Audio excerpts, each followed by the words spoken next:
Ada banyak perlintasan sebidang di kota, bahkan jalan kecil yang langsung memotong rel kereta. Sekilas terlihat sepele, tapi dari titik kecil itu, tragedi besar bisa lahir. Taksi yang tersangkut di Bekasi, Avanza yang ditabrak di Grobogan hanyalah dua contoh nyata. Faktanya, Indonesia masih punya lebih dari 1.800 perlintasan liar tanpa palang resmi. Biaya untuk membangun satu palang pintu lengkap dengan pos jaga pun bisa mencapai 3 miliar rupiah, membuat banyak lokasi perlintasan tetap dibiarkan tanpa pengaman. Namun, bagaimana mungkin akses berbahaya seperti ini masih dipakai setiap hari? Apa sebenarnya peran masyarakat dan pemerintah dalam mengurangi resiko kecelakaan di perlintasan?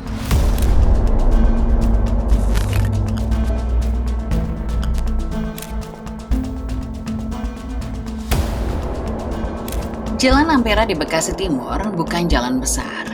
Jalurnya sempit, diapit bangunan, namun masih bisa dipakai warga untuk jadi jalur alternatif setiap hari. Motor dan mobil bisa lewat, truk juga masih bisa lewat. Hampir di ujungnya, jalan itu memotong rel aktif yang posisinya sangat dekat dengan stasiun Bekasi Timur. Disebut, jarak perlintasan tersebut hanya sekitar 50 meter dari stasiun. Inilah perlintasan sebidang, titik di mana jalur kereta api dan jalan raya bertemu pada level yang sama. Tidak ada jembatan atau terowongan pemisah. Sebelumnya, perlintasan itu tidak punya palang pintu resmi. Tidak ada sistem otomatis seperti yang biasa kita lihat di perlintasan besar. Penjagaan hanya mengandalkan warga sekitar untuk menahan kendaraan ketika kereta akan lewat.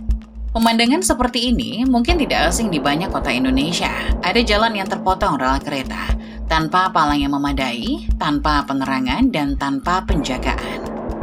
Contohnya, seperti yang terjadi pada 27 April 2026, ketika taksi Green SM tersangkut di tengah rel dan tertabrak KRL arah Jakarta hingga memicu tragedi fatal.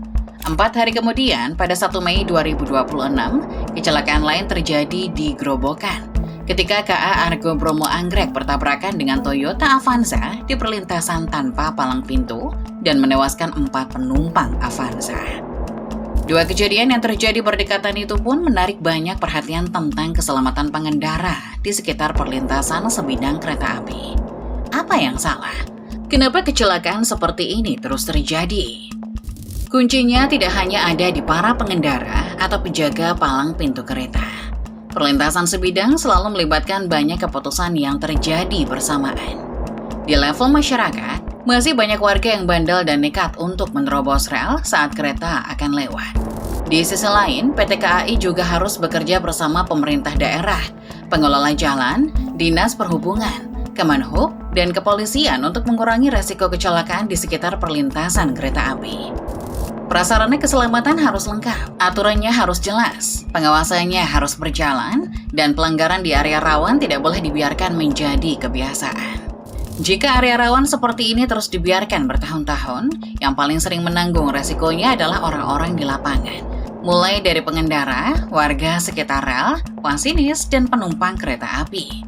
Dan untuk memahami kenapa kecelakaan seperti ini terus berulang, kita harus mulai dari hal paling dasar. Kereta tidak bekerja seperti kendaraan biasa. Saat mobil bisa berhenti mendadak atau menghindar, kereta hanya bisa mengandalkan sistem rem yang tidak bisa digunakan secara mendadak. Di jalan raya, kendaraan masih punya ruang untuk mengambil keputusan cepat.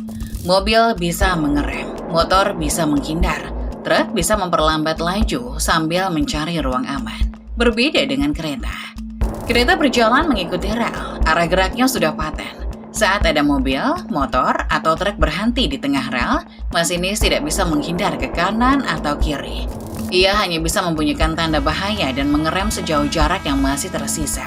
Dan itu pun belum bisa dipastikan lokomotif bisa berhenti tepat waktu. Secara hukum fisika, semakin besar massa kendaraan, semakin besar dorongan yang harus dihentikan. Mobil kecil bisa berhenti lebih cepat karena bobotnya relatif ringan. Truk muatan dan bus butuh jarak lebih panjang. Kereta jauh lebih berat lagi karena membawa lokomotif dan rangkaian gerbong yang tersambung panjang hingga puluhan ton. Saat masinis menarik rem, beban serta kecepatan dari gerbong di belakangnya akan terus mendorong. Sementara itu memaksa kereta berhenti terlalu keras juga beresiko membuat kereta keluar dari jalur yang justru jauh lebih berbahaya. Bahaya di perlintasan seperti ini bahkan meningkat ketika jalur kereta dipakai dengan jadwal yang padat. Dalam pembahasan CNN Indonesia, headway atau jarak waktu antara satu kereta dan kereta berikutnya di Jabodetabek pada jam sibuk disebut bisa sekitar 3 menit. Artinya, di jalur padat, kereta bisa datang bergantian dalam waktu sangat singkat. Sebenarnya, dalam PP nomor 56 tahun 2009 tentang penyelenggaraan perkereta-apian, disebutkan bahwa perlintasan kereta dengan jalan seharusnya tidak sebidang. Artinya, rel dan jalan idealnya dipisahkan dengan jembatan layang atau terowongan, bukan bertemu langsung di satu level yang sama. Perlintasan sebidang hanya diperbolehkan dalam kondisi terbatas.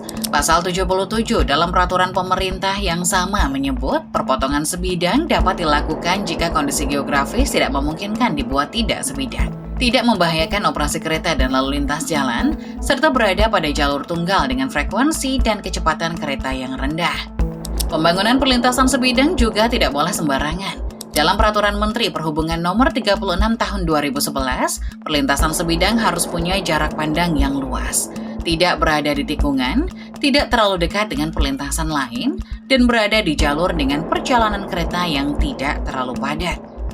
Ketika perlintasan sebidang tetap berada di jalur kereta yang jadwalnya padat, palang akan lebih sering ditutup. Kendaraan bisa menumpuk di jalan raya, dan waktu tempuh para pengendara bisa ngaret. Belum lagi jika ada yang tidak tertib dan kendaraan mereka tersangkut di antara rel.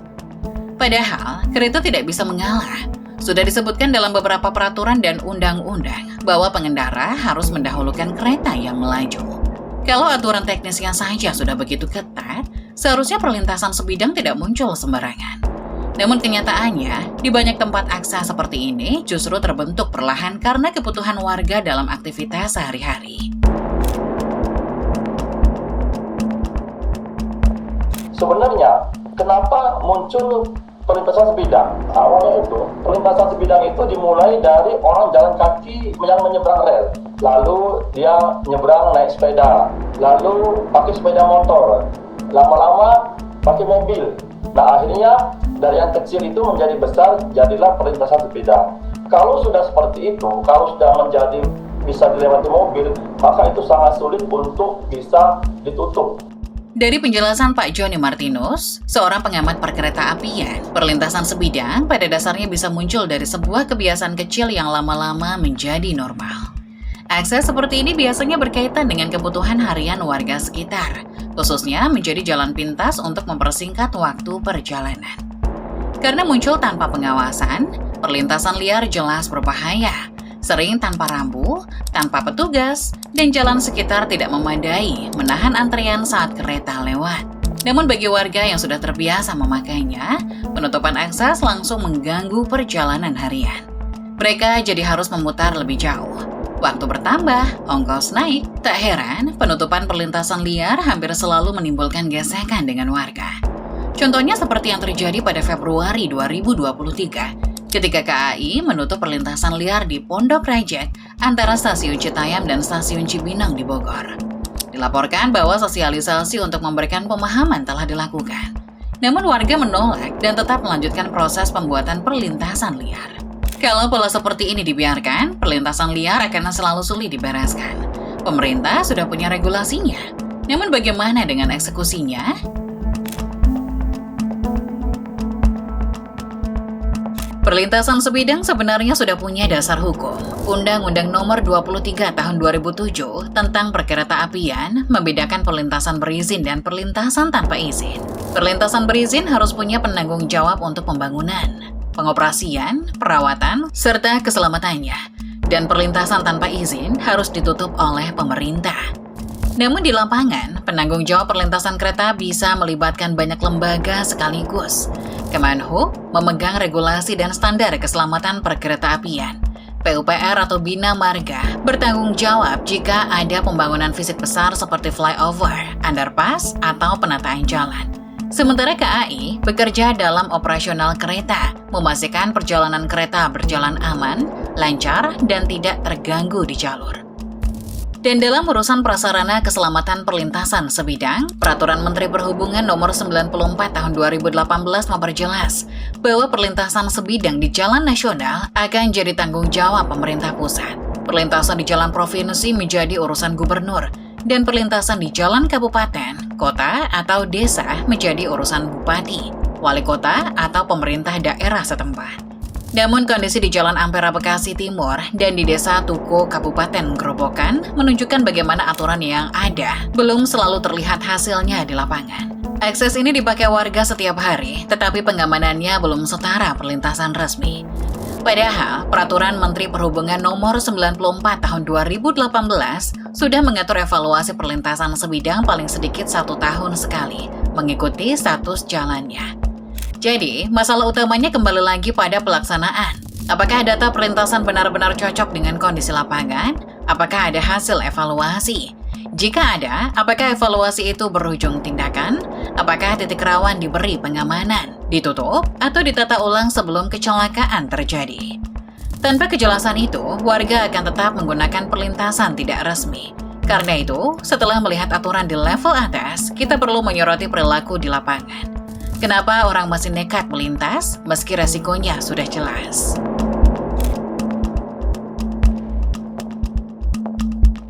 Di perlintasan kereta, aturan untuk pengendara sebenarnya sangat jelas. Undang-Undang Nomor 22 Tahun 2009 Pasal 114 mewajibkan pengemudi berhenti ketika sinyal berbunyi, palang pintu mulai ditutup, atau ada isyarat lain. Pengemudi juga wajib mendahulukan kereta api. Kalau aturan itu dilanggar, sanksinya juga ada. Pasal 296 dalam undang-undang yang sama menyebut pelanggar bisa dipidana kurungan paling lama 3 bulan atau denda paling banyak Rp750.000. Namun, perilaku manusia di perlintasan sering lebih rumit dari sekedar tahu aturan atau tidak tahu aturan. Dalam pembahasan CNN Indonesia, pengamat sosial Devi Rahmawati menjelaskan bahwa banyak orang yang nekat melintas bukan karena ingin mencari bahaya, tapi karena dikejar waktu. Ada yang khawatir dimarahi atasan karena telat masuk kerja, ada yang mengejar jadwal sekolah atau urusan lain yang dampaknya langsung dirasakan hari itu. Sementara bahaya kecelakaan dianggap sesuatu yang bisa dihindari. Pola pikir seperti ini disebut present bias, atau kecenderungan manusia yang lebih fokus pada masalah yang segera muncul daripada ancaman besar yang belum terjadi. Perilaku ini makin kuat ketika seseorang sudah berkali-kali lolos. Hari ini melintas aman, besok aman lagi. Semakin sering berhasil melewati rel tanpa celaka, semakin mudah tindakan berbahaya ini dianggap aman. Padahal, tidak pernah ada yang tahu kapan hari apes datang. Saat melintas, mesin bisa saja mati, ban selip, atau kereta datang lebih cepat dari perkiraan. Karena itu, menyalahkan warga saja tidak cukup. Pengendara yang menerobos tetap salah. Tapi sistem keselamatan juga harus mengantisipasi manusia yang terburu-buru, terlalu percaya diri, atau terbiasa dengan bahaya. Edukasi tidak cukup berhenti pada spanduk hati-hati. Warga perlu tahu apa yang harus dilakukan saat sinyal berbunyi. Kenapa palang tidak boleh dibuka dan kenapa menunggu lebih aman daripada memaksa lewat.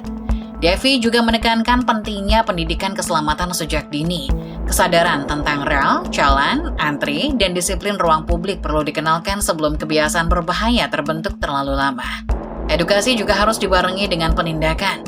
Jika pengendara terus membuka palang, menerobos sirene, atau berhenti melewati batas aman tanpa konsekuensi, kebiasaan itu akan terus berulang. Pada akhirnya, warga punya tanggung jawab untuk patuh. Namun, sistem yang baik tidak boleh hanya berharap semua orang selalu sabar dan selalu mengambil keputusan yang benar. Rambu, palang, penjagaan, edukasi, dan penindakan harus bekerja sama untuk mengurangi peluang kesalahan lain yang memakan korban. Salah satu cara untuk menekan angka kecelakaan di perlintasan sebidang tidak resmi adalah menutup jalur tersebut secara permanen. Namun, penutupan tidak selalu menyelesaikan masalah jika warga kehilangan akses mobilitas. Karena itu, pemerintah perlu mencari solusi yang bukan hanya menutup jalur, tetapi juga memastikan masyarakat tetap memiliki alternatif aman untuk bergerak.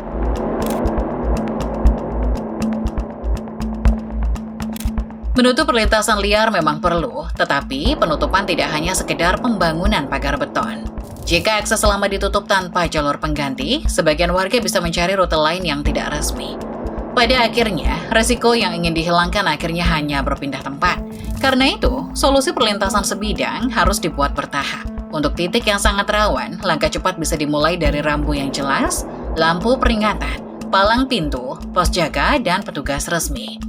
Dalam jangka panjang, pemerintah bisa menyiapkan jalan pengganti seperti menggabungkan beberapa akses kecil ke satu titik yang lebih aman, membangun flyover atau underpass. Dengan cara ini, warga tetap punya jalur untuk bergerak, sementara rel tidak terus dipotong banyak perlintasan kecil. Untuk perlintasan yang ditutup, pemerintah harus menentukan prioritas berdasarkan data konkret, mulai dari frekuensi kereta, riwayat kecelakaan, kondisi jalan yang menanjak, menurun, menikung atau sempit, serta tingkat ketergantungan warga pada akses itu menuju sekolah, pasar, pemukiman, tempat kerja, dan fasilitas umum. Di saat yang sama, semua keputusan itu perlu ditopang anggaran, petugas, dan progres yang bisa diawasi publik.